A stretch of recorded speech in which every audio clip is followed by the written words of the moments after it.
en esta oportunidad. Lección 4. A prueba de fuego. Recordemos que en la lección anterior estudiamos acerca de Nabucodonosor y un sueño que él tuvo. Ese sueño no pudo ser interpretado ni dado a conocer por sus magos, sus astrólogos y ninguno de los caldeos. El personaje que logró interpretar este sueño fue Daniel. Daniel fue el que le dio esta interpretación al rey, ya que Daniel le pidió a Dios que le pueda revelar ese sueño que Nabucodonosor había olvidado. Y recordando un poco acerca de la interpretación del sueño, Daniel le dijo al rey Nabucodonosor que la cabeza de oro representaba a Babilonia, que los pechos y los brazos de plata representaban un reino inferior, que ahora nosotros lo conocemos como Medo-Persa. El vientre y los muslos de bronce.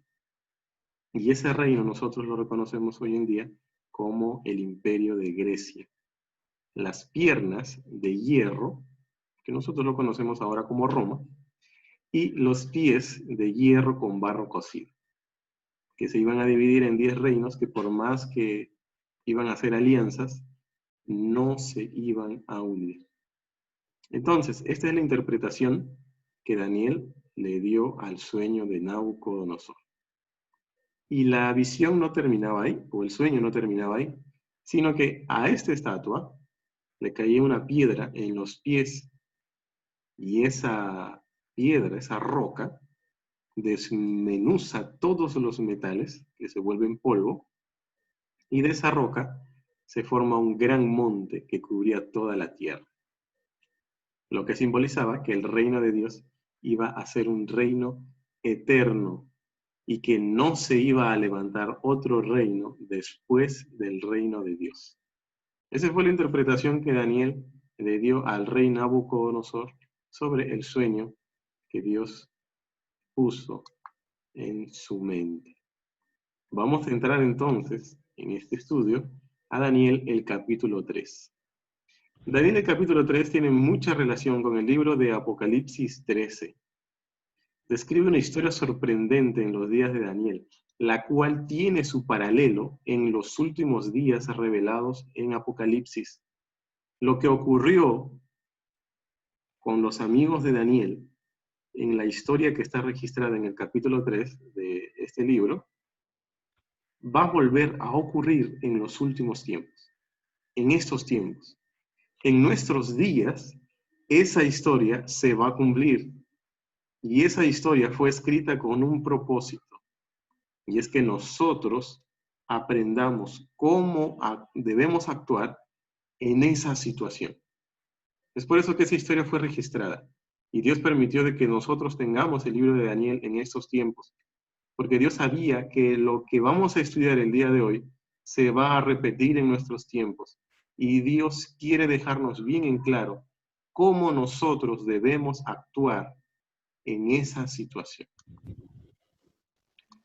Vamos entonces a leer en el libro de Daniel este versículo, que dice lo siguiente.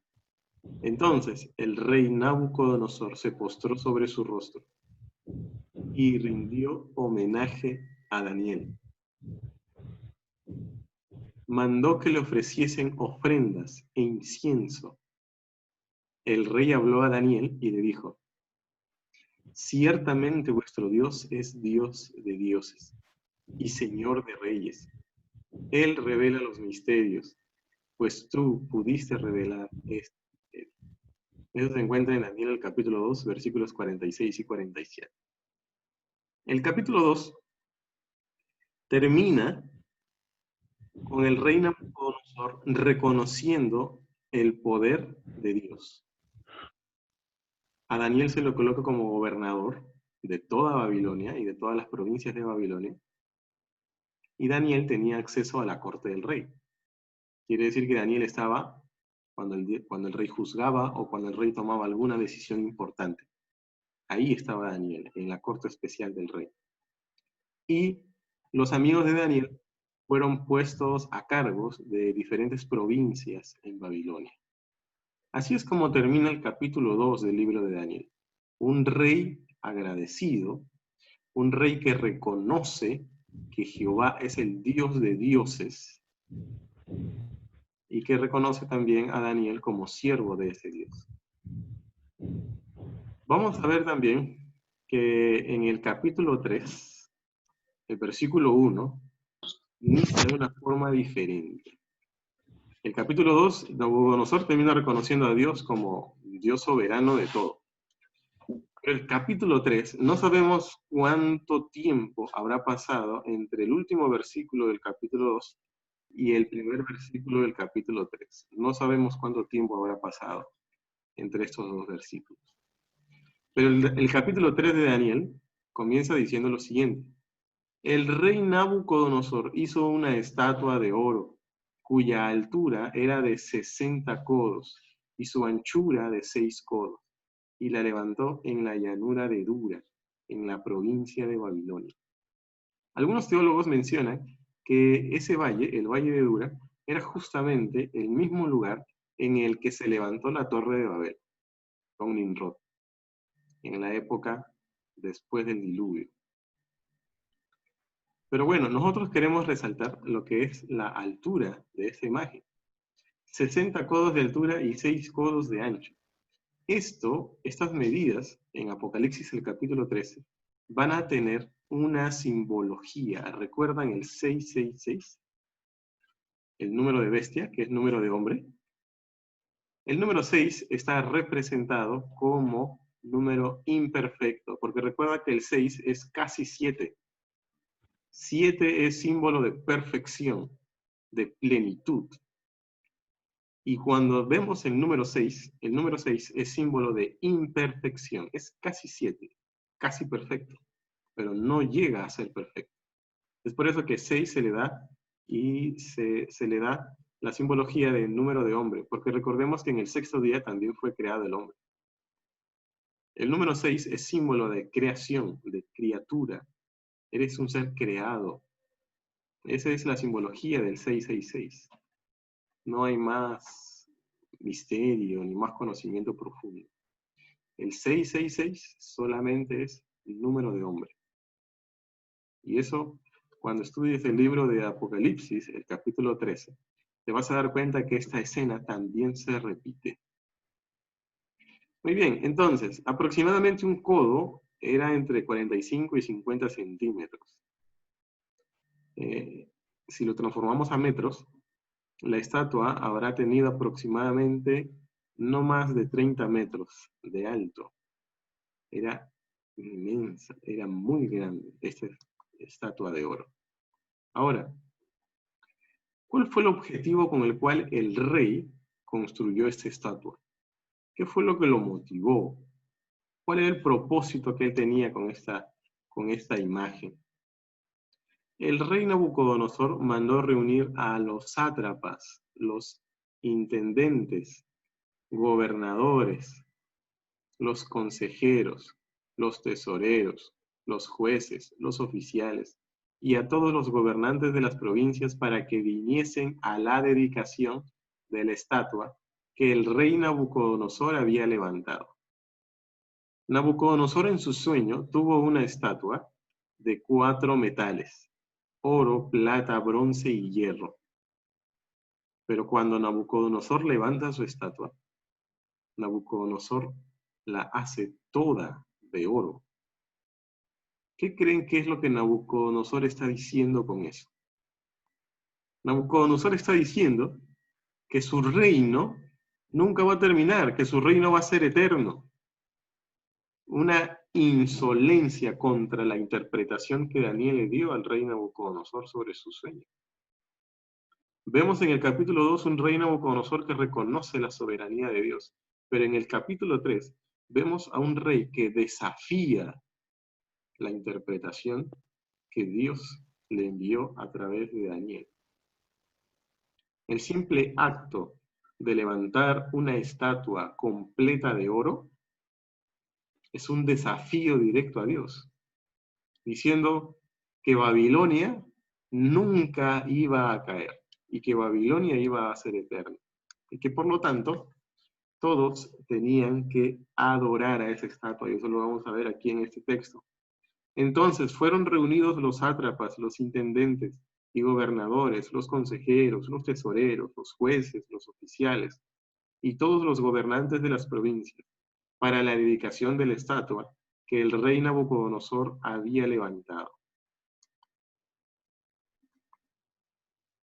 El heraldo proclamó con gran voz: se ordena a vosotros, oh pueblos, naciones y lenguas, que al oír el sonido de la corneta, de la flauta, de la cítara, de la lira, del arpa, de la zampoña y de todo instrumento de música, os postréis y rindáis homenaje a la estatua de oro que ha levantado el rey Nabucodonosor. ¿Qué utilizó Nabucodonosor para llevar a la adoración de esta estatua? Utilizó la música. Y nosotros vemos aquí dos poderes unidos. Nabucodonosor, que representa al poder político de Babilonia, y tenemos también a los caldeos, que representan el poder religioso de Babilonia. Vemos aquí una unión entre un poder político y un poder religioso. Y a través de la música, Nabucodonosor pide que todos se postren y adoren a esta imagen. Hoy en día, Satanás también está utilizando la música para poder introducir sus mensajes en el pensamiento de todas las personas de este planeta. Nosotros podemos escuchar hoy en día el tipo de música que se escucha. Las mejores canciones que son entonadas en esos tiempos. ¿Cuáles son sus mensajes? Podemos tener dos esposas, podemos tener dos esposos, no es necesario casarse, podemos tener sexo con quien nosotros querramos, hay que vivir la vida, sigue adelante, lucha por tus sueños, no importa si al llegar a tus sueños tienes que pisar a otros o tienes que dejar a tu familia y a tu hogar atrás. Esos son pensamientos egoístas, egocéntricos. Esa es la música que se escucha hoy en día. Una música que no tiene mensaje. Una música que deteriora la mente y que atrofia los pensamientos. Porque personas que empiezan a escuchar esos tipos de música y aman esas canciones, cuando intentan leer las escrituras, como que hay una barrera que les impide comprender el mensaje bíblico. Y si lo entienden a su manera. No piden la inspiración del Espíritu Santo para poder comprender las Escrituras, sino que todo lo contrario. Intentan leer la Biblia y darle el sentido que a ellos les gustaría que ese texto tenga. Y es así como hoy en día muchas personas interpretan la palabra de Dios. Así como la música fue utilizada en esa época para hacer de que toda nación, tribu, lengua y pueblo adore a la estatua, en estos tiempos también la música está siendo un instrumento para poder levantar una falsa adoración. En ese tiempo, Nabucodonosor dio un decreto de muerte. Daniel capítulo 3, versículo 6 dice: cualquiera que no se postre ni rinda homenaje en la misma hora será echado dentro de un horno de fuego ardiente. ¿Hubo un decreto de muerte en ese tiempo? Claro que sí. Y en estos tiempos, ¿habrá un decreto de muerte? También habrá un decreto de muerte. ¿Cuál es esa estatua que se levantará en estos tiempos? No será una estatua literal, será un edicto legislativo dado desde los Estados Unidos de Norteamérica. Cuando Estados Unidos de Norteamérica decrete el domingo como día de reposo, como día de descanso, cuando sea un decreto supremo, cuando sea una ley, entonces sabremos que se habrá levantado una imagen en Estados Unidos. Esa imagen va a tener que ser adorada. Todos aquellos que no descansen en domingo y que no adoren en domingo, tendrán que ser echados a las cárceles. No podrán comprar ni vender. Y cuando siga avanzando el tiempo y los otros países empiecen a tomar la misma legislación para ellos, entonces saldrá un decreto de muerte. Todos aquellos que no adoren en día domingo serán muertos. ¿La historia se va a repetir? Claro que sí. Lo mismo que ocurrió con Sadrach, Mesach y Abednego, ocurrirá con la iglesia en los últimos tiempos. Así como en el tiempo de Nabucodonosor hubo un decreto de muerte, en los últimos tiempos también habrá un decreto de muerte.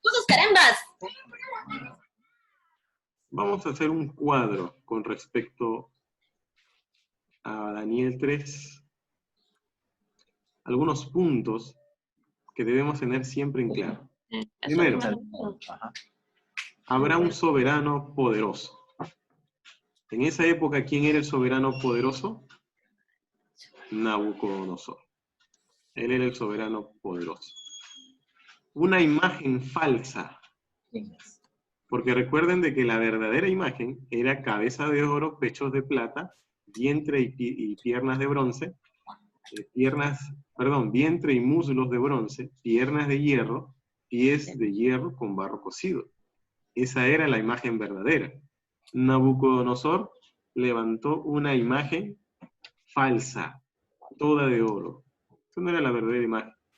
Tercero, una adoración forzada. Iba a forzar a las naciones, a las tribus y a las lenguas a adorar esta imagen. Y cuarto, hubo una unión entre una iglesia y un estado.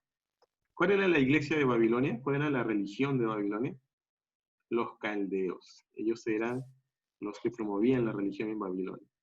Y ellos estaban unidos al estado, que en ese caso representaba a Nabucodonosor, como rey de Babilonia. Quinta cosa que hubo en esa escena, una pena de muerte. Esas características se repetirán en estos tiempos. ¿Podrá suceder esto nuevamente o solo es un hecho aislado que aconteció hace 2500 años? Como te dije, eso ocurrirá. Y vamos a hacer un paralelismo entre Daniel y Apocalipsis. Porque Daniel y Apocalipsis son dos libros que reciben profecías de tiempo. Apocalipsis y Daniel son dos libros para el tiempo del fin. Y nosotros estamos en el tiempo del fin. Vamos a hacer un paralelismo con Apocalipsis capítulo 13, versículos 11 al 18. En Daniel hay un soberano poderoso. Y en Apocalipsis 13 también hay un soberano poderoso. Apocalipsis 13, 11. En Daniel el capítulo 3, versículo 2 hay una imagen falsa. Y en Apocalipsis 13 también hay una imagen falsa. Tanto en Daniel como en Apocalipsis hay una adoración forzada. Y en Daniel y en Apocalipsis hay una unión entre iglesia y Estado. En Daniel y Apocalipsis también hay una pena de muerte. Y eso voy a permitirme leer. Vamos a ir al libro de Apocalipsis, el capítulo 13, para poder comprender un poco más sobre este paralelismo. Apocalipsis 13, versículo 11, dice lo siguiente. Después vi otra bestia que subía de la tierra. Tenía 2 cuernos semejantes a los de un cordero, pero hablaba como un dragón. Nosotros ya hemos estudiado la lección del libro de Apocalipsis. Y cuando vimos este poder que sube de la tierra, simbolizaba a los Estados Unidos de Norteamérica. Ese es el soberano poderoso. Versículo 14. ¿Qué es lo que nos dice este texto? Dice, engaña a los habitantes de la tierra con las señales que se le ha permitido hacer en presencia de la bestia, diciendo a los habitantes de la tierra que le hagan una imagen a la bestia, que fue herida de espada y revivió. A esta bestia que sale de la tierra le ordena a los habitantes de la tierra que le hagan una imagen a la primera bestia. ¿Quién es esa primera bestia? Esa primera bestia es el poder papal, el sistema papal. Entonces, Estados Unidos de Norteamérica va a levantar una imagen falsa, un decreto en el que todos deben adorar en domingo. Y las naciones, al momento de adorar en domingo, van a estar adorando a la bestia. En este caso, al sistema papal. Y detrás de este sistema papal y el poder de Estados Unidos está Satanás. Quiere decir que la gente, cuando sea obligada a adorar en este falso día de reposo, estarán adorando a Satanás. Versículo 15. Dice, se le permitió infundir aliento a la imagen de la bestia, para que la imagen hablara e hiciera matar a todo el que no la adorara. ¿Hay una adoración forzada? Claro que sí. ¿Hay una pena de muerte? Claro que sí. Todo aquel que no adore a esta bestia será bajo pena de muerte. Y versículo 12. Dice que hay una unión entre un poder político y un poder civil. Versículo 12 dice, ejerce toda la autoridad de la primera bestia. Esta primera bestia es el sistema papal. En presencia de ella, y hace que la tierra y sus habitantes adoren a la primera bestia cuya herida mortal fue sanada. ¿Cuál es la herida mortal que habíamos estudiado en el libro de Apocalipsis? La herida mortal fue cuando el general Berthier encierra al Papa Pío VI y le quita todo el poder político al sistema papal. Esa herida, simbolizada en Apocalipsis como la herida de muerte, es la pérdida del poder político en este sistema. Y pareciera de que el sistema papal había perdido fuerza y que había desaparecido, pero no. En esos tiempos, el sistema papal está nuevamente en búsqueda de ese poder político. Y lo vemos a través de las alianzas que están haciendo el sistema papal con los Estados Unidos de Norteamérica.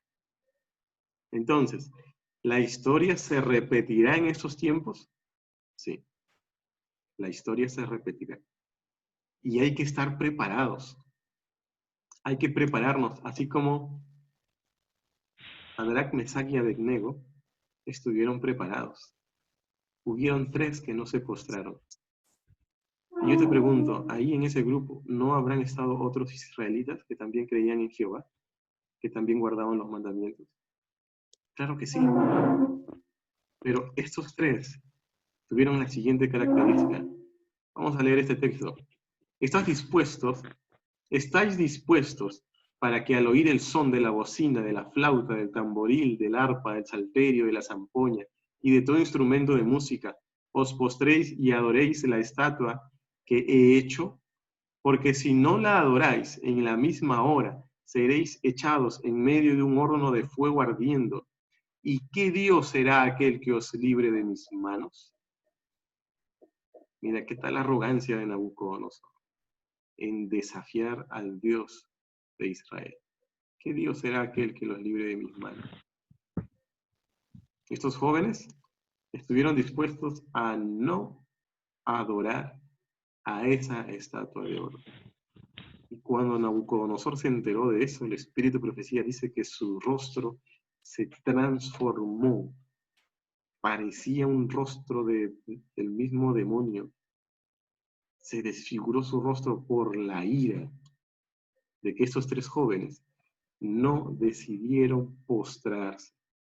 Pero sin embargo, Nabucodonosor, al considerar de que esos amigos eran amigos de Daniel, y Nabucodonosor tenía un gran aprecio por Daniel.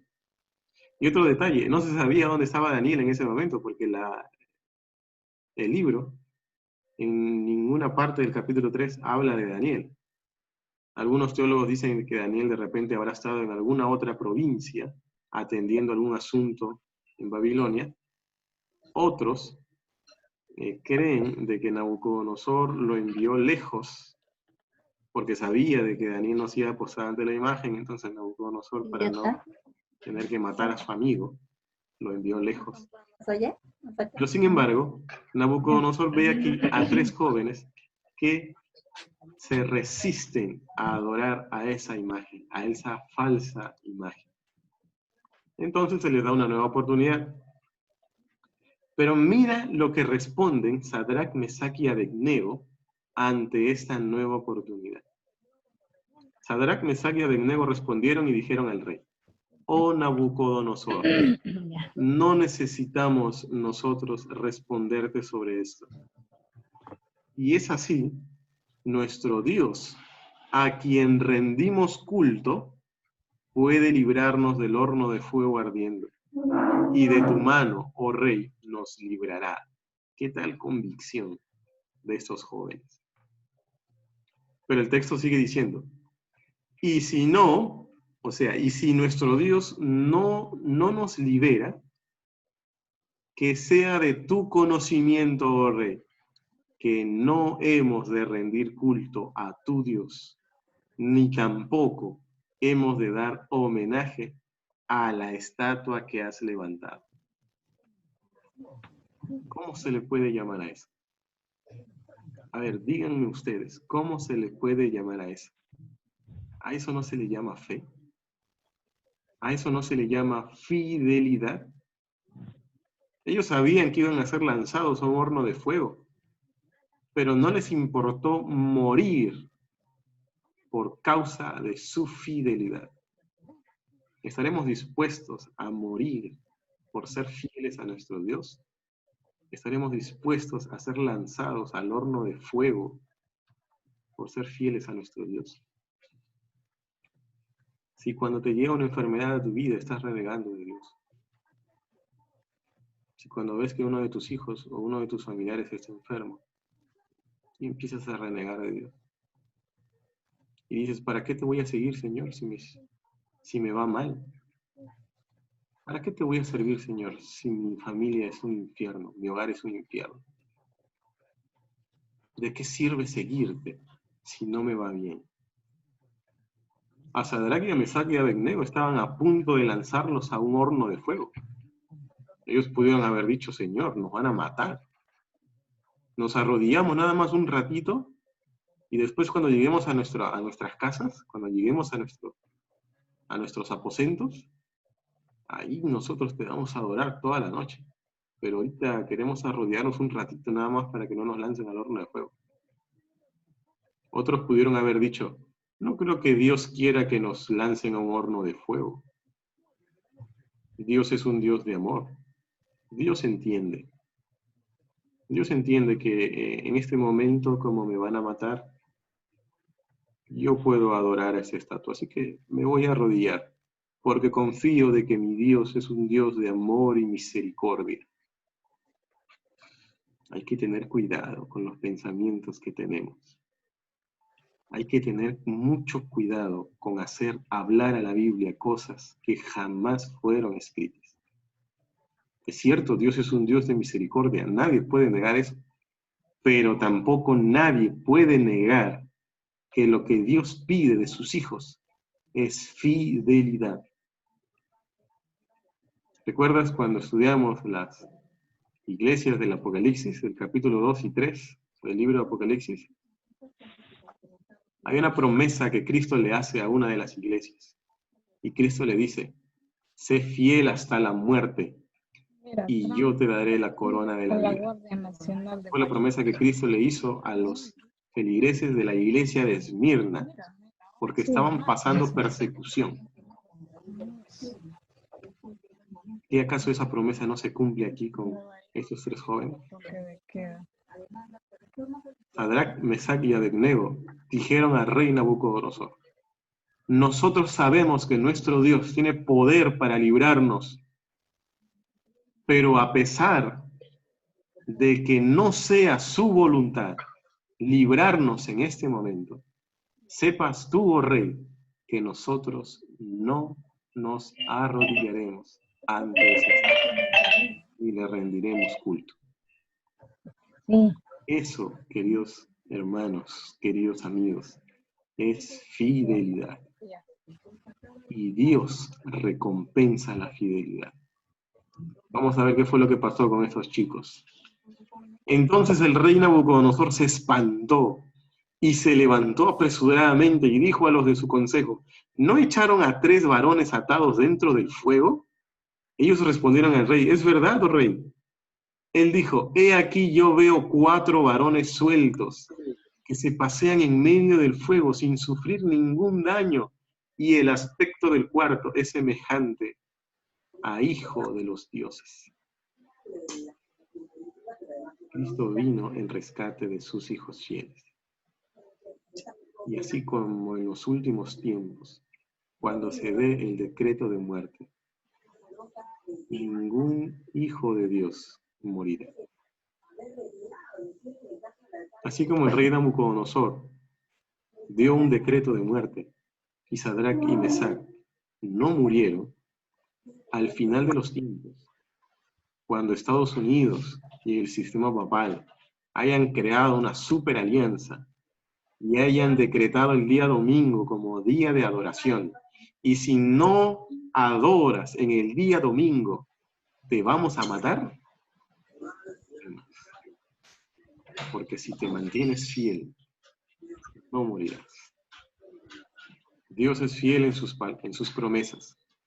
Y si Dios te dice que no morirás, es porque nadie morirá cuando se dé el decreto de muerte.